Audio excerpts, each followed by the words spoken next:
Urias mandou se entregar uma carta para Joabe, onde dizia que era para colocar Urias no combate de frente para que ele fosse morto. Quem sabe até Joabe ficou tentando entender o que Urias fez para poder merecer a morte. Mas sabe o que aconteceu? Davi tentou esconder. Urias foi morto, sim, mas de Deus não se esconde, igreja. Não há nada oculto aos olhos do Senhor, porque Deus enviou o profeta Natã para chegar até o Davi e confrontá-lo sobre o que ele fez, mas antes para que Davi entendesse o que Deus estava querendo dizer, porque até na nossa coleção o Senhor é bondoso, Ele é cauteloso, porque nós temos uma alma. E creio eu que Deus estava tendo um zelo com a alma de Davi, porque na palavra do Senhor nos diz que o Senhor, Ele sustenta todos aqueles que estão abatidos e levanta os que estão caídos. O confronto de Natã com Davi veio para arrependimento genuíno e verdadeiro de seu pecado. Porque Natã contou uma parábola, e Davi disse que aquela pessoa merecia a morte. E foi quando Natã disse para ele: assim diz o Senhor, pecaste. E Deus começou a orientar a Davi sobre a vida do teu servo, dizendo para ele que iria passar a espada sobre aquele filho. A palavra do Senhor nos diz, igreja, que o salário do pecado é a morte. Se nós sairmos da vontade de Deus e queremos fazer as coisas conforme nós queremos, tudo vai mal. Se nós formos olhar bem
que Davi obteve o perdão de Deus com arrependimento. Davi obteve o arrependimento no seu coração. E é quando ele falou com Deus em uma oração: cria em mim, ó Deus, um coração puro.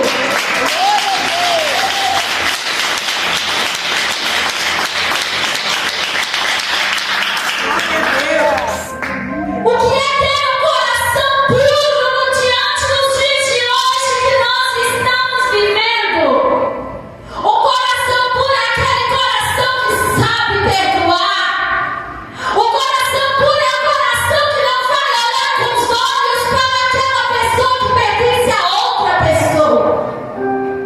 O coração puro é o coração que sabe que quando dobrar os joelhos para falar com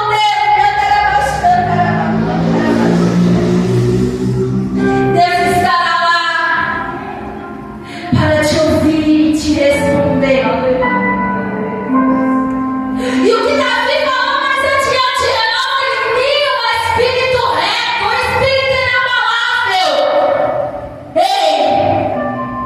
Jesus fala que nós devemos construir a nossa casa na rocha, que é Ele. A nossa vida tem que estar firmada em Jesus. Aleluia.